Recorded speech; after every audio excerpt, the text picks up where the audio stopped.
जय श्री कृष्णा। राधे राधे मेरे प्यारे भक्त जनों, आज आप सुनेंगे सोमवार व्रत कथा। दोस्तों, हमारा भारत देश प्राचीन परंपराओं से परिपूर्ण है। यहाँ पर तरह तरह के लोग निवास करते हैं, पर बात जब आस्था की आती है तो सभी अपने धर्म के अनुसार पूरे विधि विधान से अपने ईश्वर का पूजन करते हैं। आज हम आपके समक्ष लेकर आया है सोमवार की व्रत कथा के बारे में। आप इसे अंत तक कथा सुनिए। एक नगर में एक साहूकार ही ईमानदार व्यापारी रहा करता था। व्यापारी के पास बहुत सारा धन था। उसको किसी भी चीज़ की कमी नहीं थी। व्यापारी अपने कार्य को बहुत ईमानदारी से करता था और व्यापारी भगवान शिव का बहुत बड़ा भक्त था। व्यापारी को बस एक ही चीज़ की कमी थी। व्यापारी की कोई संतान नहीं थी, जिसके कारण वो बहुत दुखी रहा करता था और संतान प्राप्ति के लिए हर उपाय किया करता था। एक दिन व्यापारी को उसके मित्र ने बताया कि तुम सोमवार का व्रत रखना शुरू कर दो। हो सकता है भगवान शिव प्रसन्न होकर तुमको पुत्र प्राप्ति का वरदान दे दे। जिसके बाद से व्यापारी और उसकी पत्नी ने भगवान शिव की पूजा करना शुरू कर दिया और सोमवार का व्रत रखना शुरू कर दिया। व्यापारी पूरे सच्चे मन से भगवान शिव की पूजा किया करता था और अपने व्रत को पूर्ण किया करता था। वो रोज भगवान शिव के मंदिर जाता है, सच्चे मन से उनकी भक्ति करता है। भगवान शिव और माता पार्वती व्यापारी की भक्ति देखकर बहुत प्रसन्न हो गए, लेकिन माता पार्वती ने भगवान शिव से उस व्यापारी के मनोकामना को पूरी करने के लिए कहा। जिसके बाद भगवान शिव ने माता पार्वती से कहा कि जिसके भाग्य में जितना कर्म किया होते हैं उन कर्मों का फल सबको मिलता है और उन्हीं कर्मों के अनुसार सब निर्धारित होता है कि भाग्य में क्या है क्या नहीं। जिसके भाग्य में जो होता है उसको वो ही भोगना पड़ता है। लेकिन माता पार्वती ने भगवान शिव से कहा कि व्यापारी की भक्ति आपके लिए प्रति बहुत अच्छी है, आप उसकी मनोकामना पूर्ण कर दीजिए।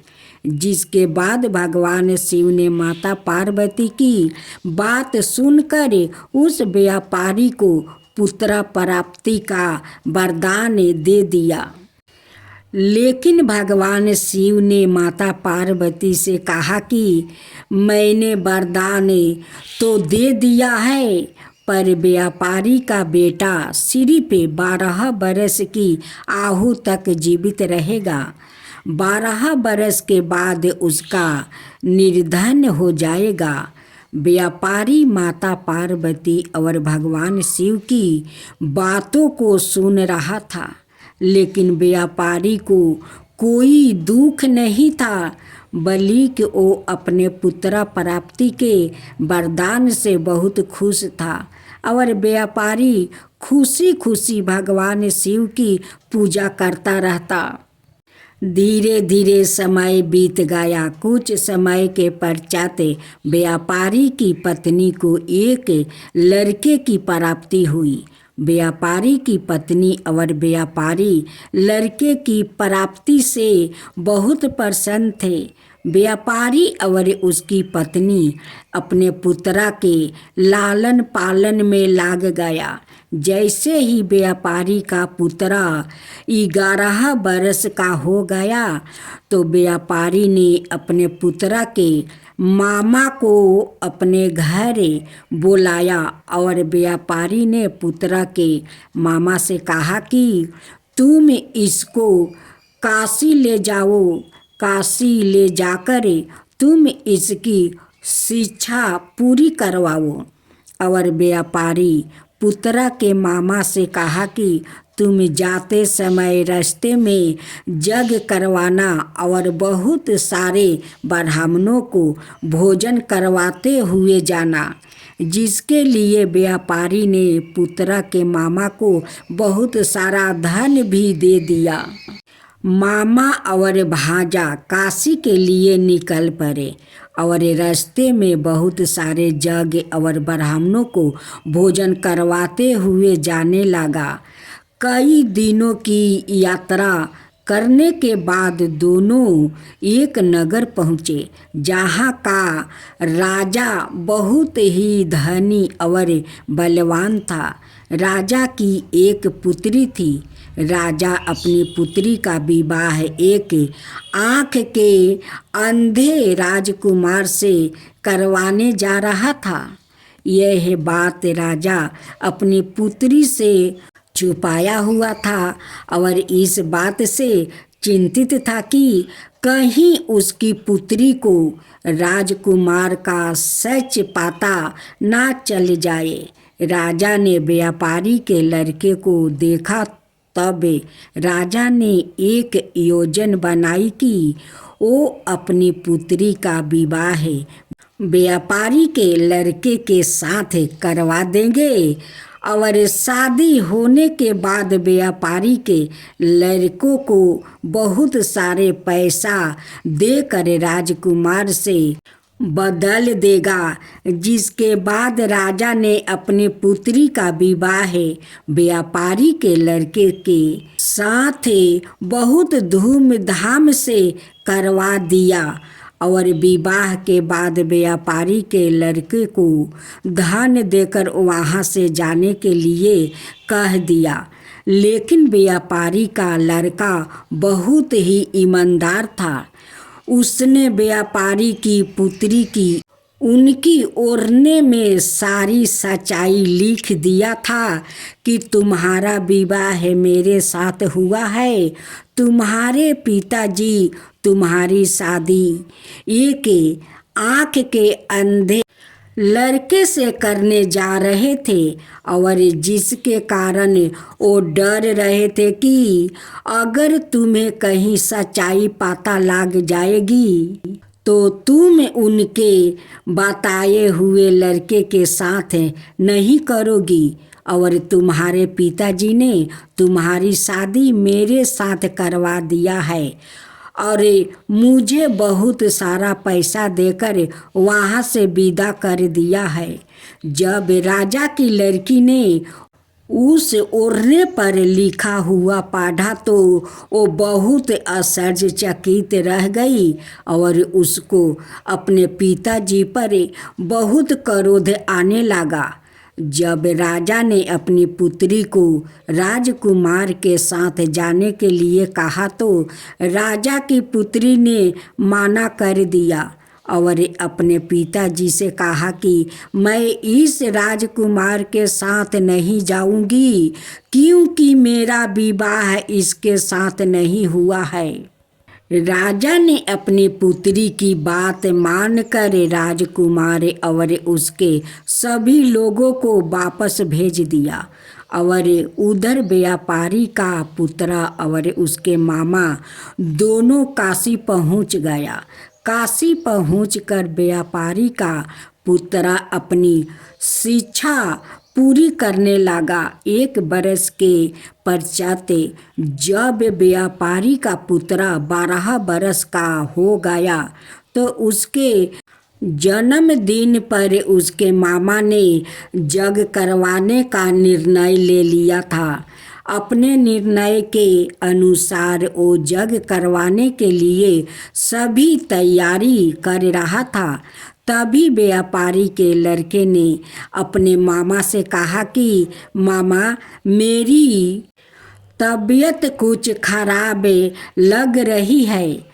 उसके मामा ने कहा, जाओ तुम थोड़ा आराम कर लो। जैसे ही व्यापारी का लड़का आराम करने के लिए कमरे में गया, तब भगवान शिव के दिए हुए वरदान के अनुसार व्यापारी के लड़के के 12 बरस पूरे हो चुके थे और उसके अंत का भी समय आ गया था।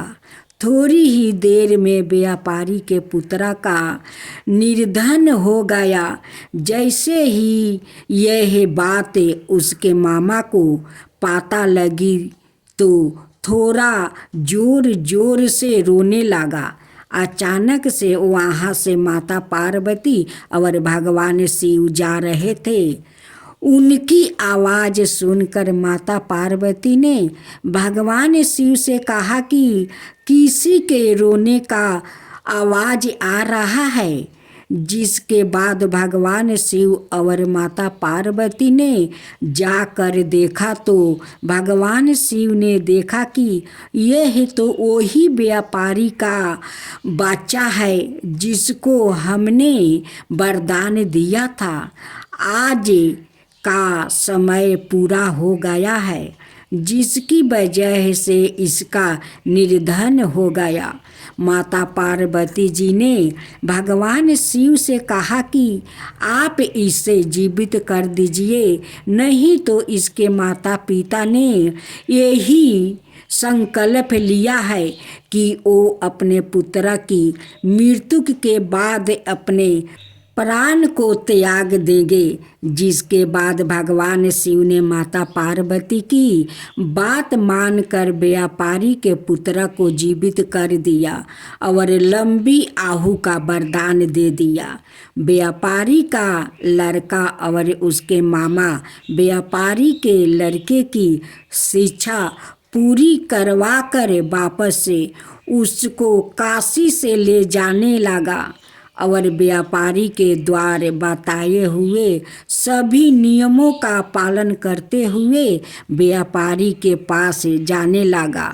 व्यापारी का पुत्र और उसके मामा रास्ते में यज्ञ करवाते हुए और ब्राह्मणों को भोजन करवाते हुए जाने लगा।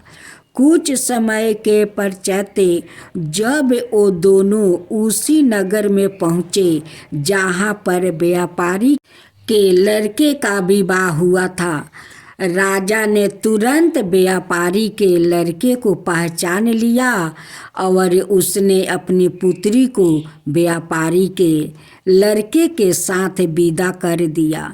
और जिसके बाद व्यापारी का पुत्र अपनी पत्नी और उसके मामा अपने घर की ओर जाने लगा और उधर व्यापारी और व्यापारी की पत्नी अपने बेटे का इंतजार कर रही थी।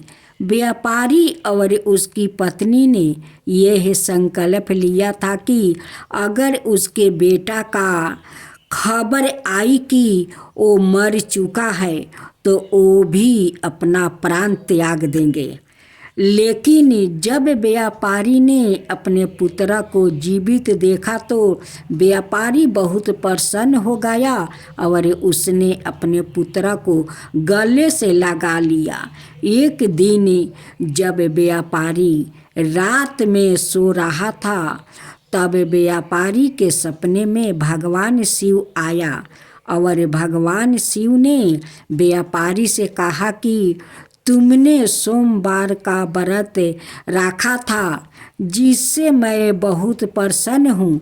तुम्हारी भक्ति देखकर मैंने तुम्हारे पुत्र को जीवित होने का वरदान दिया है और ठीक उसी प्रकार कोई भी व्याकृत है सोमवार का व्रत रखेगा या इस कथा को सुनेगा तो उसकी भी मनोकामना पूरी होगी।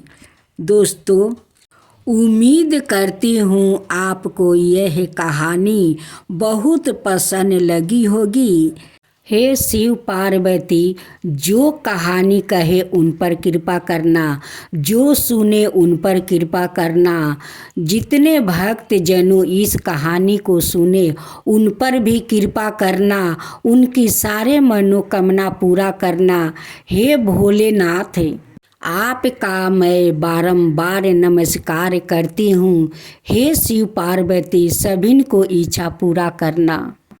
जय शिवा ओमकारा, प्रभु हरे शिवा ओमकारा।